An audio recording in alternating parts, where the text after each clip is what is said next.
Hello दोस्तों, नमस्कार। आप सभी का एक बार फिर से हार्दिक स्वागत है आशीष क्लासेस पर। 16 नवंबर का सेशन हम डिस्कस कर रहे हैं। म्यूचुअल बेनिफिट टाइटल है एडिटोरियल का, और ये एडिटोरियल आपको मिलेगा 15 नवंबर के न्यूज़पेपर में। ठीक है, प्रोसेस हमारा क्या रहता है, जो न्यू व्यूअर्स हैं चैनल पर उनके लिए बता दूं कि आप मंडे टू फ्राइडे ये सेशन देखते हैं इस चैनल पर। कौन सा वीडियो मतलब आपको मिलने वाला है इवनिंग में, उसके लिए आप टेलीग्राम चैनल पर जाकर और देख सकते हैं कि किसका पीडीएफ आपको मिला है। तो पीडीएफ सुबह आपको प्रोवाइड करवा दिया जाता है। वहाँ से आपको ये देखना है कि कौन सा एडिटोरियल है, उसकी वोकैब सारी होती हैं, तो वो सारे वर्ड्स याद करके और अच्छे से देखकर उसके बाद में आप इस सेशन पे आएंगे तो ज़्यादा आपको बेनिफिट होगा। जो पेड व्यूअर्स होते हैं, जो ये एडिटोरियल जिन्होंने इसके लिए पे किया हुआ है, उनको कुछ एक्स्ट्रा क्विज मिलते हैं। 10 प्रश्न हम डेली डिस्कस करते हैं। वो क्वेश्चन किसी भी सेक्शन से हो सकते हैं, जैसे क्लोज टेस्ट हो सकता है, पैसेज हो सकता है, या फिर वो कॉमन एरर्स हो सकती हैं, या फिर वो कैप बेस्ड क्वेश्चंस हो सकते हैं। तो ये सब चीज़ें हैं। तो ये स्टार्ट करते हैं आज का सेशन, म्यूचुअल बेनिफिट। और पेन नोटबुक लेकर बैठना है, हर एक छोटी छोटी बातों को नोट करना है। म्यूचुअल जो शब्द है इसका मतलब होता है परस्पर। ठीक है, बेनिफिट का मतलब है लाभ, तो परस्पर लाभ, कि तुम्हारा भी लाभ हो और मेरा भी लाभ हो, तो ये बेनिफिट क्या कहलाएगा? म्यूचुअल बेनिफिट कहलाएगा। अब एक बात तो आप ये समझ लें कि आपने एक म्यूचुअल फ्रेंड नाम से कोई टर्म पढ़ा होगा। फेसबुक अगर आप यूज़ करते हैं तो वहाँ पे म्यूचुअल फ्रेंड नाम से एक चीज़ आपने पढ़ी होगी। अगर हम इंग्लिश की बात करें और आपके पेपर में अगर आ जाए म्यूचुअल फ्रेंड, तो उसको गलत कर देना है। म्यूचुअल फ्रेंड नहीं होता है, उसके स्थान पे आप यूज़ करेंगे कॉमन फ्रेंड। याद रखना है क्या बताया मैंने, कि आप म्यूचुअल फ्रेंड यूज़ नहीं करेंगे, क्या यूज़ करेंगे? Common friend. तो ये जो टर्म है म्यूचुअल फ्रेंड, हालांकि अमेरिका में अमेरिकन इंग्लिश में सही होता है, लेकिन हम लोग चूंकि ब्रिटिश फॉलो करते हैं, तो आपको याद रखना है कि म्यूचुअल फ्रेंड ना करके आप यहाँ पे करेंगे कॉमन फ्रेंड। ये वाला सही है। ठीक है, आगे देखिए, कह रहा है कि ट्रेजरी सेक्रेटरी जो है, ट्रेजरी खजांची जो होता है ना, खजाना जिसको बोलते हैं उसको ट्रेजरी बोलते हैं। सेक्रेटरी का मतलब सचिव होता है, इसको ट्रेजरी सेक्रेटरी ही पढ़े। जेने येलेन्स विजिट, तो जेने येलन नाम की महिला है जो ट्रेजरी सेक्रेटरी हैं, कहाँ की? अमेरिका की। उनका विजिट हुआ है इंडिया का लास्ट वीक, पिछले सप्ताह की बात है। और ये जो विजिट है ये हाईलाइट करता है, ये दर्शाता है, रेखांकित करता है। हाईलाइट करने का मतलब आप इस चीज़ को अंडरलाइन कर रहे हो, इस चीज़ पर जोर दे रहे हो, इसको रेखांकित कर रहे हो। किस चीज़ को? The renewed focus. फोकस का मतलब होता है आपका कॉन्सेंट्रेशन, आपका ध्यान कहाँ पे केंद्रित है। रिन्यूड का मतलब है अभी अभी ध्यान नई जगह पे केंद्रित किया है अमेरिका ने। तो ये जो रिन्यूड फोकस है कहाँ पर? यूएस में। और ये ध्यान किस पर फोकस है? तो फोकस के साथ लगा रखा है ऑन स्ट्रेंथनिंग इकोनॉमिक टाइज। तो ध्यान केंद्रित है आर्थिक संबंधों को मजबूत करने पर। स्ट्रेंथनिंग, मजबूत करना, किसको? इकोनॉमिक टाइज को, आर्थिक संबंधों को। किसके साथ? With Asia's third largest economy, Bharat की बात कर रहा है कि एशिया के तीसरी सबसे बड़ी अर्थव्यवस्था है भारत, उसके साथ। And one of America's indispensable partners, और भारत जो अमेरिका है उसके जितने भी आवश्यक पार्टनर्स हैं, साझेदार हैं व्यापार में, उनमें से एक है। भारत की ही बात कर रहा है। इंडिस्पेंसिबल जो वर्ड आया है इसका मतलब आप नोट कर लेंगे, इसेंशियल। इंडिस्पेंसिबल का मतलब क्या होता है? इसेंशियल, आवश्यक। ठीक है, इसके लिए आप क्रूशियल भी कह सकते हो, इंपॉर्टेंट। तो सब्जेक्ट आप देखिए विजिट है, इसकी वर्ब है वो है हाइलाइट्स। ठीक है, इसके अलावा यहाँ पे फोकस के साथ ऑन लग रखा है। इसके अलावा ध्यान रखना है कि इंडिस्पेंसिबल का मतलब है इसेंशियल या क्रूशियल। इस अगर पैराग्राफ की बात करें तो ये कुछ चीज़ें की चीज़ें थी, इंपॉर्टेंट थी, वो हमने बता दिया आपको। अच्छा जी, एक और ध्यान रखना है कि वन ऑफ का प्रयोग आप जब करते हैं तो नाउन है, प्लूरल आती है, तो ये पार्टनर्स है वो प्लूरल नाउन है। ठीक है, वन ऑफ, नन ऑफ, ऐसा कुछ भी लगाओगे तो नाउन कैसी आएगी? प्लूरल आएगी। तो यहाँ पे पार्टनर्स है वो प्लूरल है। एक और ध्यान ये रखना है यहाँ पे कि विजिट जब नाउन हो, यहाँ पे विजिट नाउन है क्योंकि अपोस्ट्रोफे के बाद आ रहा है, जेनिटिव केस है। तो जब विजिट नाउन के रूप में यूज की जाती है तब इसके साथ में आप टू लगा सकते हैं। लेकिन जब विजिट वर्ब हो, जब विजिट नाउन नहीं हो, तो उसके साथ में हम कोई भी प्रेपोजिशन नहीं लगाते हैं। ठीक है ना, विजिट जब नाउन होगा तो टू लगेगा, विजिट जब वर्ब है तो कुछ भी नहीं लगेगा। ये आपको ध्यान रखना है। एक बार मैं रिपीट कर दूं क्या कहना चाह रहे हैं। ट्रेजरी सेक्रेटरी जो है अमेरिका की, जेनेट येलेन का नाम है, इनका विजिट जो भारत में हुआ पिछले सप्ताह, ये हाईलाइट करता है कि यूएस के अंदर अब ध्यान कुछ और जगह पे केंद्रित किया गया है और वो ध्यान लगाया गया है इस चीज़ पर। ये स्ट्रेंथनिंग क्यों आ रहा है, क्यों आईएनजी आ रहा है, तो इसका कारण है कि ऑन लग रहा है इससे पहले। तो प्रेपोजिशन के बाद में जब आप वर्ब लगाते हो तो वो तो आईएनजी फॉर्म में ही आएगी, क्योंकि प्रेपोजिशन को अपना एक ऑब्जेक्ट चाहिए होता है, और ऑब्जेक्ट आपको पता होना चाहिए कि या तो नाउन होता है या प्रोनाउन। तो ये क्रिया को नाउन में बदलने का प्रोसेस है कि आप उसके साथ में क्या लगा दें, आईएनजी। तो ध्यान केंद्रित कहाँ पे हुआ है, आर्थिक रिश्ते मजबूत करने पर, और किसके साथ मजबूत करने हैं, एशिया के तीसरी सबसे बड़ी अर्थव्यवस्था और अमेरिका के जो भी इंपॉर्टेंट या क्रूशियल पार्टनर्स हैं उनमें से एक के साथ, मतलब भारत के साथ। The current global environment with its macro economic, trade and strategic challenges. Current मतलब वर्तमान, ग्लोबल वैश्विक, एनवायरनमेंट माहौल। तो वर्तमान में जो वैश्विक माहौल है किस चीज़ के साथ, मैक्रो इकोनॉमिक का मतलब होता है व्यापक अर्थव्यवस्था, ठीक है। एक माइक्रो इकोनॉमिक होती है, मैक्रो का मतलब थोड़े बड़े स्तर पे जो अर्थव्यवस्था का आकलन करें वो, ट्रेड मतलब व्यापार, एंड स्ट्रेटेजिक चैलेंजेस का मतलब जो सामरिक महत्व के जो चुनौतियां हैं, स्ट्रेटेजी का मतलब सामरिक या रणनीतिक चैलेंजेस में चुनौतियां। तो ये जो माहौल है, इन सब चीज़ों को देखते हुए ये माहौल मेक्स, अब ये मेक्स आ रहा है वो इसकी वर्ब है, it all the more compelling. Compelling का मतलब यहाँ पे इंपेरेटिव है, आवश्यक है, तो लिख लीजिएगा। कंपैरेटिव जो शब्द, कंपेलिंग जो शब्द है यहाँ पे, इसका मतलब है नेसेसरी, आवश्यक, नेसेसरी, यह है कंपेलिंग का मतलब, आवश्यक को बोलते हैं। एक और वर्ड डाल देता हूं इसका मैं, इंपेरेटिव। क्या लिख सकते हैं, इंपेरेटिव। इंपेरेटिव का मतलब भी आवश्यक होता है, ठीक है। तो कह रहे हैं कि जो वर्तमान में वैश्विक माहौल बना हुआ है, किस चीज के लेकर, मैक्रो इकोनॉमिक, ट्रेड और स्ट्रेटेजिक चैलेंजेस को लेकर, ये माहौल बना देता है इसको और भी ज्यादा महत्वपूर्ण।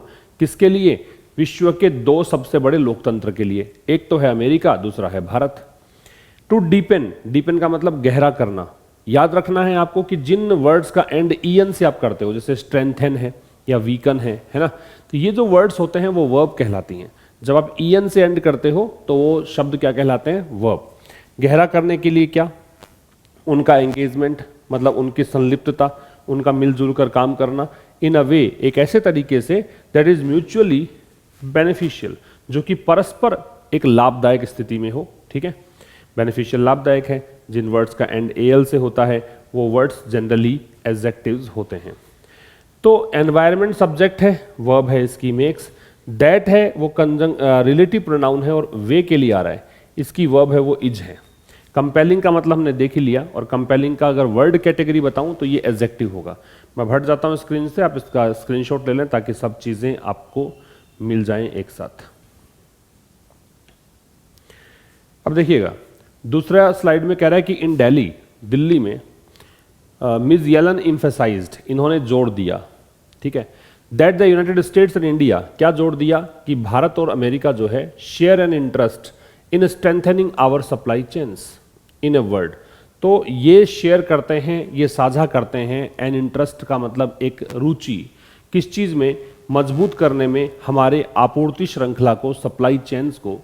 इन ए वर्ड, एक ऐसी दुनिया में वेयर सर्टेन गवर्नमेंट्स विल्ड, जहाँ पे अलग अलग सरकारें जो हैं, भिन्न भिन्न सरकारें हैं, बहुत सारी सरकारें हैं जो विल्ड करती हैं, यूज करती हैं ट्रेड को, व्यापार को एज ए जियोपॉलिटिकल वेपन, एक भू राजनीतिक हथियार के रूप में। समझिएगा, मिस येलन की वर्ब है वो इम्फेसाइज है, यूनाइटेड स्टेट्स एंड इंडिया की वर्ब है वो शेयर है, सर्टेन गवर्नमेंट्स की वर्ब है वो विल्ड है, ठीक है। दो आपको रेड कलर में दिख रहे हैं शब्द, ये मैंने इसलिए लिखा है कि इम्फेसाइज जो शब्द है, इम्फेसाइज वर्ब होती है, इसके साथ में आप किसी भी प्रेपोजिशन को नहीं लगाएंगे। इम्फेसाइज वर्ब है, ट्रांजिटिव वर्ब है, सीधा ऑब्जेक्ट लेती है, इसके बाद हम प्रेपोजिशन लगाते नहीं हैं, एक बात। दूसरी बात, ये जो आपको दे रखा है इम्फेसाइज, इसकी जगह अगर इम्फेसिस होता, अगर ये वाला वर्ड होता तो ये होता है सब नाउन, और इसके साथ फिर हम लगा देते हैं ऑन। तो ये एक इंपॉर्टेंट बिंदु है, ध्यान रखेंगे। दूसरा, एक ये विल्ड दे रखा है आपको, विल्ड का मतलब होता है यूज करना। विल्ड का मतलब क्या है, यूज करना मतलब है इसका, उपयोग करना, ठीक है। इसके अलावा एक और काम की बात यह है कि सर्टेन और असर्टेन दो चीजें हैं आपके पास। एक होता है सर्टेन, तो इसके साथ में आपको हमेशा प्लूरल तो लगानी है नाउन और प्लूरल ही लगानी है वर्ब, ये ध्यान रखना है। और अगर असर्टेन दे रखा है, सर्टेन से पहले अगर ए लगा रखा है, तो इसके साथ सिंगुलर तो लगानी है नाउन और सिंगुलर ही लगानी है वर्ब, ये ध्यान रखना है, ठीक है। सर्टेन के पहले अगर ए होगा तो नाउन और वर्ब दोनों सिंगुलर होंगी, सर्टेन अगर अकेला है, ए नहीं है, तो नाउन और वर्ब दोनों ही प्लूरल होंगी, ये बात आपको ध्यान रखना है, ठीक है। अच्छा, यूनाइटेड स्टेट्स से पहले दे लग रहा है, ये आर्टिकल के पॉइंट ऑफ व्यू से बहुत ही इंपॉर्टेंट पॉइंट है। जब किसी देश के नाम के साथ यूनाइटेड शब्द देखते हो, चाहे आप यूएस लिखें या यूके लिखें या यूएई लिखें, मैं लिख देता हूं इधर, चाहे यूएई हो जिसका में यू का मतलब यूनाइटेड है, चाहे यूएस हो, चाहे यूके हो, इन सबसे पहले हमें दे लगाना पड़ता है, ये आप ध्यान रखेंगे, ये एक बहुत ही महत्वपूर्ण बात है, ठीक है। अब समझिए कि दिल्ली में मिज येलन ने, अभी मिज लगा रखा है, इसकी भी कहानी है कि जब कोई ऐसी महिला हो जो सेलिब्रिटी हो, जिसका मैरिटल स्टेटस आप नहीं बताना चाहते हो कि विवाहित है कि अविवाहित, तो उसके लिए हम मिस या मिसेज ना लगा के इस शब्द को यूज करते हैं। इसको प्रोनाउंस कैसे करेंगे? मिज पढ़ना है। तो कह रहा है कि दिल्ली में मिज येलन ने एम्फेसाइज किया, जोर दिया कि दोनों जो देश हैं वो इंटरेस्ट शेयर करते हैं, है ना, किस चीज़ में, मतलब ये दोनों ही देश रुचिकर हैं या रुचि लेते हैं इस चीज़ में कि वो हमारी सप्लाई श्रृंखला जो है उसको स्ट्रेंथन करना चाहते हैं। एक ऐसी दुनिया में जहाँ पे बहुत सारी सरकारें ऐसी हैं जो व्यापार का इस्तेमाल करती हैं भू राजनैतिक हथियार के रूप में, राइट। इसका भी स्क्रीनशॉट आप ले सकते हैं, हट जाता हूँ स्क्रीन से। आगे देखिए, द यूएस वॉज पर्टिकुलरली कीन, कीन का मतलब होता है ईगर होना, ठीक है, रुचि लेना। तो यूएस जो है वो बहुत ही विशेष रूप से रुचि ले रहा था to minimise its vulnerability. Vulnerability का मतलब है कमजोरी, वीकनेस। तो रुचि किस लिए ले रहा था? अपनी कमजोरी को कम करने के लिए। टू सप्लाई चेन डिस्ट्रप्शंस, और कमजोरी किस चीज को लेकर है कि यहाँ पे यूएस जब सप्लाई चेन डिस्ट्रप्शन की बात आती है, जब आपूर्ति श्रृंखला प्रभावित होती है, डिस्टर्ब होती है, डिस्ट्रप्शन का मतलब होता है डिस्टर्ब करना, तो जब आपूर्ति श्रृंखला में कोई व्यवधान आता है तो उस समय यहाँ पे कमजोरी उजागर होती है अमेरिका की, और अमेरिका बहुत ही कीन था इस चीज को मिनिमाइज करने के लिए। And was there for pursuing, और इसी कारण से अमेरिका क्या कर रहा था? परस्यू कर रहा था। परस्यू का मतलब होता है फॉलो करना, चेज करना, पीछा कर रहा था। किस चीज का? अ स्ट्रेटजी, एक रणनीति का। रणनीति कौन सी है? Friend shoring. शोर का मतलब होता है बट्रेस करना, शोर का मतलब होता है मजबूती देना, कि मित्रों को मजबूती दी जाए, मित्र को स्ट्रेंथन किया जाए विद इंडिया, मतलब भारत के साथ ही मित्रता को स्ट्रॉन्ग किया जाए। अ की एलिमेंट, एक जो महत्वपूर्ण एक एलिमेंट है, तत्व है इन द प्लान, योजना में, to cut its reliance on, क्या? कि इसकी निर्भरता जो है उसको कम कर दिया जाए। ऑन कंट्रीज, ऐसे देशों पर that present Jio political and security risk, वो कंट्रीज जो कि प्रस्तुत करती हैं भू राजनीतिक और सुरक्षा संबंधी खतरे। किसके सामने खतरे हैं ये? सप्लाई चेन के सामने, सप्लाई चेन को खतरा है, ठीक है। सब्जेक्ट है यूएस, वर्ब है वॉज, रिलेटिव प्रोनाउन दैट है, इसका संबंध है कंट्रीज से। ये जो बीच में आते हैं ना, हु हो या दैट हो या विच हो, ये सब रिलेटिव प्रोनाउन कहलाते हैं। और चूंकि नाम से ही स्पष्ट है कि रिलेटिव प्रोनाउन का फंक्शन क्या होता है, ये रिलेट करते हैं अपने से पहले वाले शब्द को, जिसे हम ग्रामर की भाषा में क्या बोलते हैं? एंटेसिडेंट बोलते हैं, पूर्वगामी शब्द बोलते हैं हिंदी में। तो दैट यहाँ पे कनेक्ट कर रहा है कंट्रीज को, और कंट्रीज की वर्ब है वो आ गई प्रेजेंट, ठीक।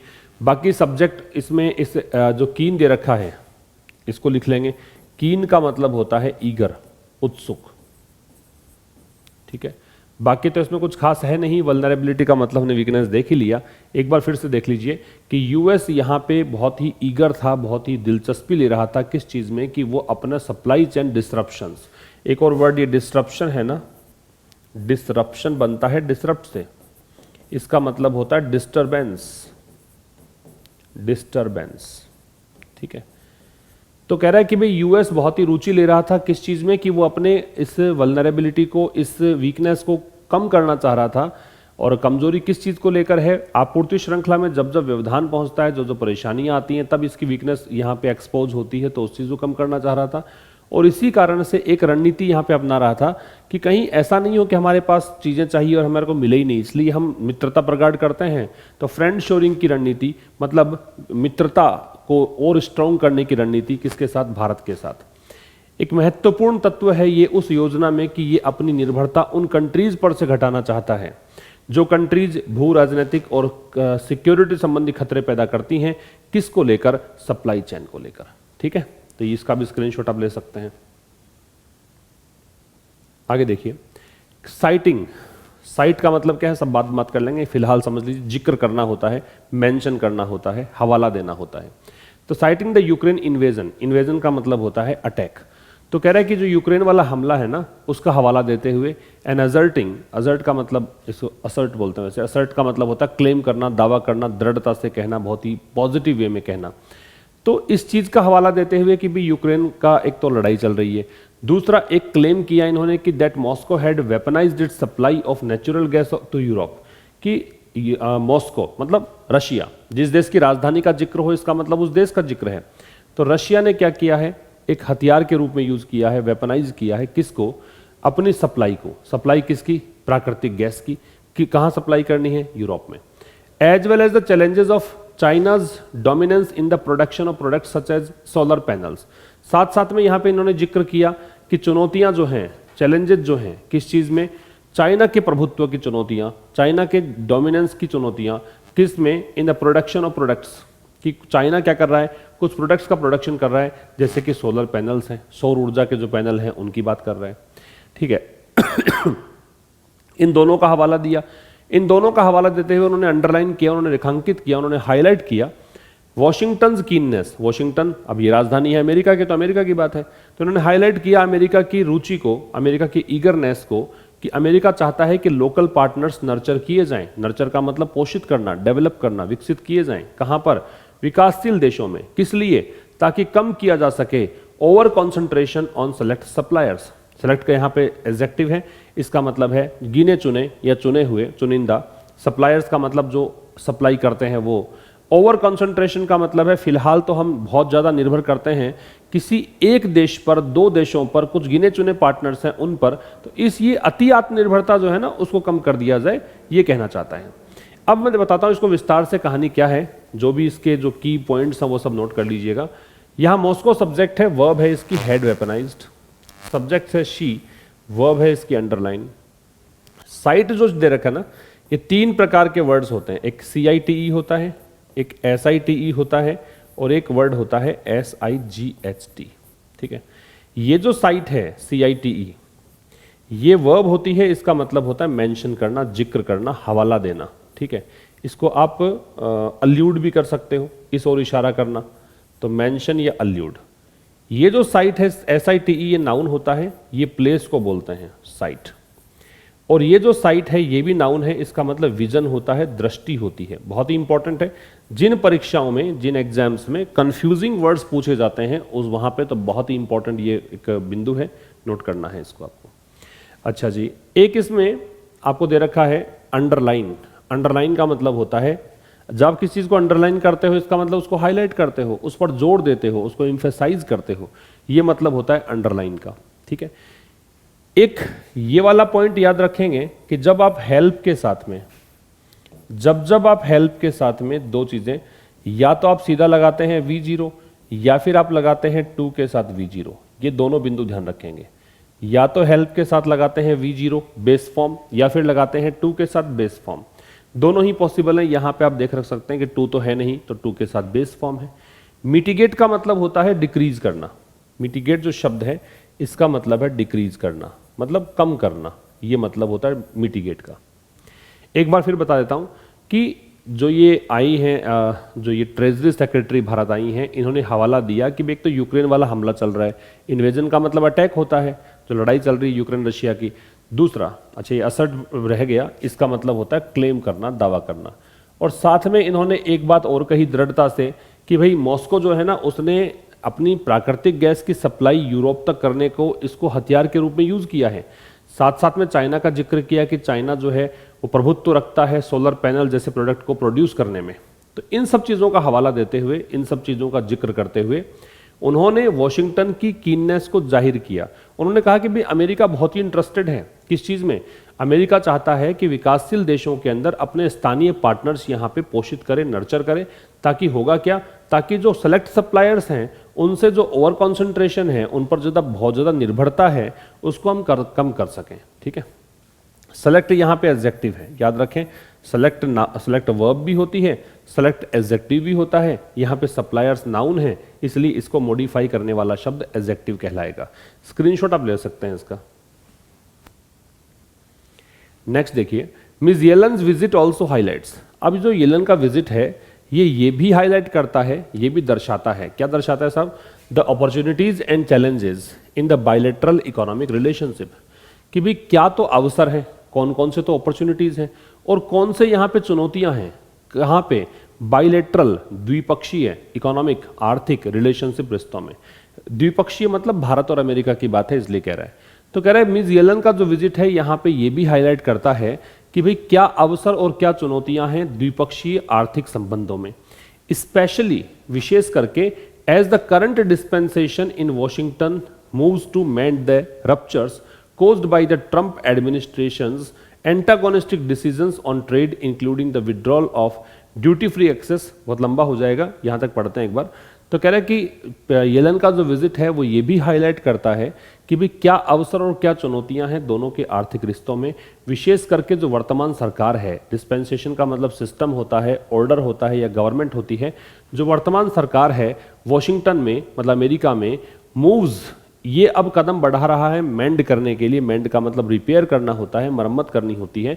रप्चर्स का मतलब होता है दरार। ठीक है, फिशर को बोलते हैं, क्रैक्स को बोलते हैं। Caused by the Trump administrations, और ये दरारें आई क्यों थी? क्योंकि ट्रंप प्रशासन का एक प्रतिरोधी डिसीजन इन्होंने लिया था, एंटागोनिस्टिक डिसीजन लिया था। एंटागोनिस्टिक होता है होस्टाइल, दुश्मनीपूर्ण, ऑन ट्रेड, व्यापार को लेकर। और इस डिसीजन में शामिल था including the withdrawal of duty free access. Duty free मतलब कर रहित, ड्यूटी का मतलब कर है, फ्री का मतलब मुक्त, एक्सेस का मतलब कि कर रहित आप एक्सेस कर सकते हैं, आप इन चीजों का उपयोग कर सकते हैं टू इंडियन एक्सपोर्टर्स। मतलब भारतीय जो निर्यातक थे उनको एक एक्सेस दिया हुआ था पहले अमेरिका ने कि आप पर कर नहीं लगेगा। ठीक है, तो ये जो चीज है ना, ये ट्रंप प्रशासन ने खत्म कर दी थी under the generalize system of preferences. और ये किसके तहत था? अमेरिका ने एक सिस्टम चलाया था जीएसपी, उसके तहत था। As well as a 2020 decision to put India back. दूसरा, इन्होंने एक चीज और सुधारी है कि 2020 का एक निर्णय है कि भारत को वापस लाया जाए यूएस के ट्रेजरीज मॉनिटरिंग लिस्ट में। तो यूएस का एक मॉनिटरिंग लिस्ट है, एक निगरानी की लिस्ट है कि यूएस इन देशों पर विशेष ध्यान देगा, इनकी देखभाल करेगा ओवर इट्स करेंसी प्रैक्टिसेस। किसको लेकर? कि भाई हमारी मुद्रा अमेरिका में, मतलब मुद्रा जो है ना, करेंसी जो है, उसकी प्रैक्टिसेस, उनको चलाने संबंधी जो चीजें हैं ना, उसमें एक लिस्ट में वापस लाने का काम भी इसने किया। रिश्ते सुधारने की बात है। अगर मैं इसको सारगर्भित करूं तो इसका मतलब ये हुआ कि भाई अभी अमेरिका के जो पिछले राष्ट्रपति थे उन्होंने कुछ ऐसी नीतियां चलाई जिससे भारत जो है थोड़ा सा, भारत को मुंह मोड़ना पड़ा अमेरिका से। लेकिन अब ये जो प्रशासन है, नया प्रशासन है, ये चाहता है कि जो भी खामियां रह गई थी उन सबको दूर करें और रिश्तों को फिर से प्रगाढ़ करें, फिर से स्ट्रेंथन करें। सब्जेक्ट वर्ब की बात करोगे तो विजिट सब्जेक्ट है, वर्ब है यहाँ पे हाईलाइट। डिस्पेंसेशन सब्जेक्ट है, इसकी वर्ब है मूव्स। ठीक है, सब्जेक्ट 2 थे, वर्ब 2 हैं। ऑल्सो की पोजीशन याद रखेंगे कि ऑल्सो जो है वो मैन वर्ब से पहले आता है, तो हाईलाइट मैन वर्ब है, इससे पहले आ रहा है। ठीक है, याद रखिएगा, also is always used before main verb. So यहां पे इसी कारण से मैन वर्ब से पहले है। डिस्पेंसेशन जो शब्द होता है इसका मतलब नोट कर लीजिए, डिस्पेंसेशन। डिस्पेंसेशन का मतलब होता है सिस्टम, या फिर आप गवर्नमेंट कह सकते हैं, ठीक है, या ऑर्डर कह सकते हैं। ये होता है डिस्पेंसेशन का मतलब। रप्चर जो शब्द है इसका मतलब होता है क्रैक या फिशर, दरार। रिलेशन में जो दरार आई है उसकी बात है यहाँ पे। एंटागोनिस्टिक जो शब्द है इसका मतलब है होस्टाइल, दुश्मनीपूर्ण। आप इसे इनिमिकल भी कह सकते हैं। क्या कह सकते हैं? इनिमिकल। अब एक बार फिर से समझिए आप।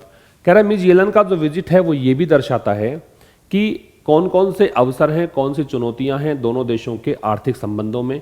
विशेष करके अमेरिका का जो वर्तमान सरकार है वो यहाँ पे रिश्ते जिनमें दरार आ चुकी थी ट्रंप प्रशासन के कुछ निर्णयों के चलते, उनको मेंड करना चाहती है, उनको रिपेयर करना चाहती है, रिश्तों को ठीक करना चाहती है। हुआ क्या था कि अमेरिका में जो पिछला प्रशासन था, डोनाल्ड ट्रंप प्रशासन था, उसने भारत को जीएसपी जो एक जनरलाइज सिस्टम ऑफ प्रेफरेंस है उसकी लिस्ट से बाहर निकाल दिया था। उससे हो क्या रहा था कि भारत के एक्सपोर्टर्स को ड्यूटी फ्री एक्सेस मिल रहा था, अब वो मिलना बंद हो गया था।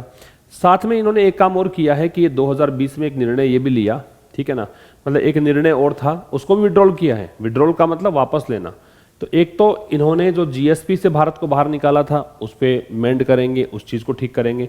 दूसरा एक और हुआ था कि 2020 के अंदर डोनाल्ड ट्रंप प्रशासन ने मतलब जो भारत को निकाल दिया था बाहर, अब उसको भी ये क्या कर रहे हैं, वापस ले रहे हैं। क्या मतलब मॉनिटरिंग लिस्ट में लेके आ रहे हैं, किसको लेकर, करेंसी प्रैक्टिसेस को लेकर, जो मुद्रा संबंधी लेन देन है उसको लेकर। तो ये दोनों काम अब ये नया प्रशासन जो है बाइडेन एडमिनिस्ट्रेशन है वो करेगा। इसका स्क्रीनशॉट आप ले सकते हैं। नेक्स्ट देखिए, the US is still to reinstate.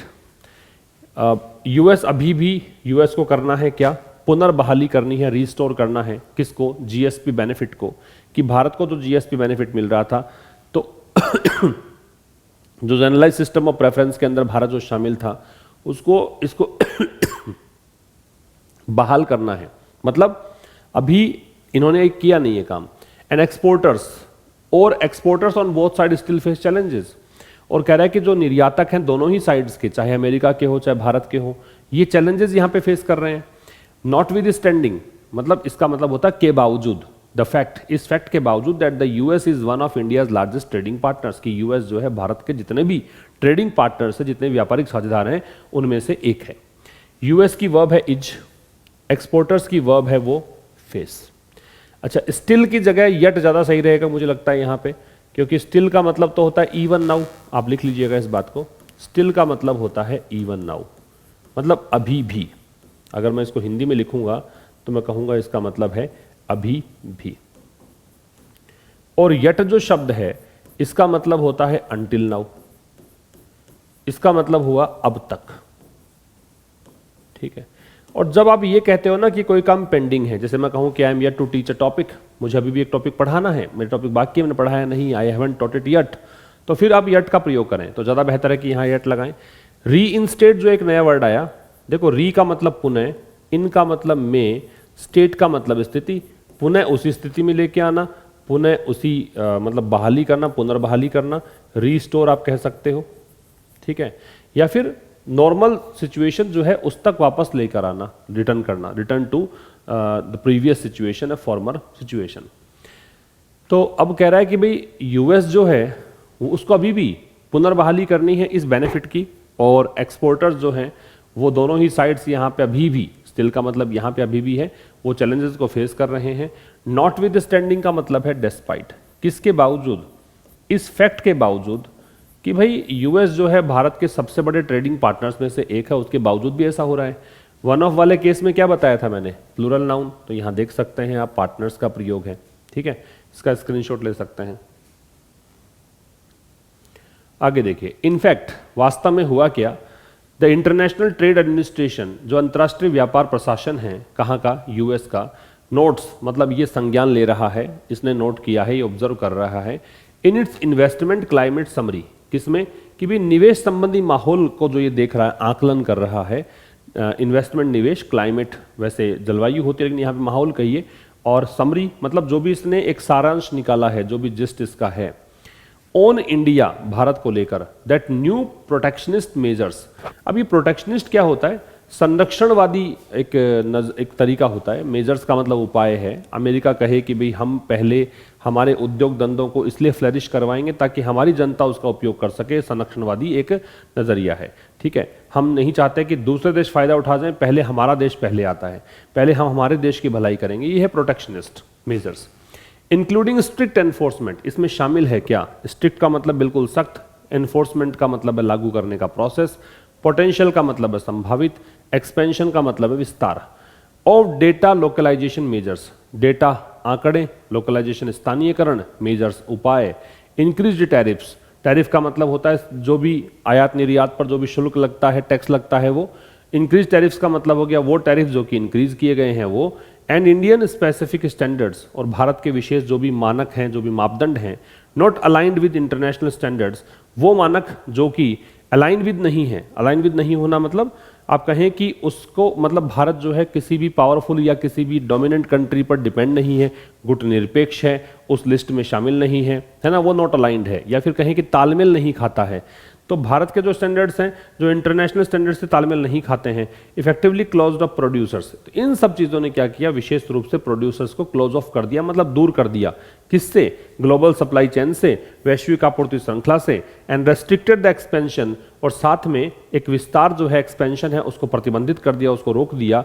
In bilateral trade and investment, किस में? द्विपक्षीय व्यापार और इन्वेस्टमेंट में, निवेश में। ये मैंने एक बार ऐसे ही ट्रांसलेट किया, अब हम समझते हैं इसके पीछे की कहानी, और फिर उसके बाद मैं रिपीट करूंगा तो समझ में आ जाएगा आपको। एडमिनिस्ट्रेशन जो है, द इंटरनेशनल ट्रेड एडमिनिस्ट्रेशन, इसकी वर्ब तो है नोट्स, ठीक है। इसके बाद में न्यू प्रोटेक्शन मेजर्स, इसकी वर्ब है वो यहां पे है क्लोज्ड ऑफ, ठीक। इसके अलावा तो कुछ इसमें खास था नहीं। अब समझिए, इनफैक्ट मतलब इन रियलिटी, वास्तविकता में जो अंतर्राष्ट्रीय व्यापार प्रशासन है अमेरिका का, उसका ऑब्जर्वेशन ये है कि जो निवेश संबंधी माहौल है भारत को लेकर, क्या माहौल है कि जो नए संरक्षणवादी उपाय हैं, अब उसमें कौन कौन से उपाय शामिल हैं, ये सारे यहां से लेकर और लास्ट तक इन्होंने जोड़ रखा है यहां तक, ठीक है। ये जो trades not align with international standards, यहां तक मान लीजिए। तो इसमें कौन कौन से शामिल है कि एक तो सख्त रूप से लागू करने का प्रोसेस, एनफोर्समेंट का प्रोसेस, और जो संभावित विस्तार है डेटा लोकलाइजेशन मेजर्स का, है ना, इसका, साथ में टैरिफ, जो बढ़े हुए टैरिफ्स हैं वो, और भारत के जो स्टैंडर्ड्स हैं जो कि इंटरनेशनल स्टैंडर्ड से मेल नहीं खाते वो, इन सब चीज़ों ने क्या कर दिया है, प्रोड्यूसर्स को, मतलब जो भी सामान का उत्पादन करते हैं उन लोगों को ग्लोबल सप्लाई चेन से दूर कर दिया है। और जो एक द्विपक्षीय व्यापार और निवेश में बढ़ावा मिलना चाहिए था, बढ़ना चाहिए था, विस्तार होना चाहिए था, उसको रेस्ट्रिक्ट कर दिया है, प्रतिबंधित कर दिया है, सीमित कर दिया है। मैं रेस्ट्रिक्टेड की जगह बता दूं कि और भी कुछ लगा सकते हो आप। रेस्ट्रिक्टेड की जगह आप चाहें तो लिमिटेड भी लगा सकते हैं, और आप चाहें तो यहाँ पे आप कन्फाइंड भी लगा सकते हैं। और अगर आपको ये दे रखा हो ना कि यहाँ तक सीमित है, तो उनमें आपको टू का प्रयोग करना पड़ेगा। अगर ये बात मेंशन की गई हो तब की बात है, आपको दे रखा हो कि ये चीज़ यहाँ तक सीमित है, तो इन सब के साथ में क्या लगाना होता है, टू का प्रयोग करना होता है। ये बात आप ध्यान रखेंगे, इसका स्क्रीनशॉट ले सकते हैं आप। इसके बाद देखिए, with India set to take up the range of the G20 presidency. Take up का मतलब होता है कि अपने हाथ में लेना, ठीक है, या कोई चीज़ शुरुआत करना। रेंज का मतलब वैसे लगाम होती है, लगाम को बोलते हैं, जो कंट्रोल है वो आपके हाथ में आएगा। कहने का मतलब अभी क्या है पता ही आपको कि G20 की अध्यक्षता भारत करेगा। तो कह रहा है कि भारत जो है अब तैयार है, सेट है क्या कि अब G20 की प्रेसिडेंसी भारत अपने हाथ में लेने वाला है, अपने कंट्रोल में लेने वाला है। तो इस चीज़ को देखते हुए new Delhi has a chance, Bharat के पास, देश की राजधानी है मतलब देश की बात है, तो भारत के पास चांस है, ये इसकी वर्ब हो गई, अवसर है किसका, steer the global economic and trade agenda.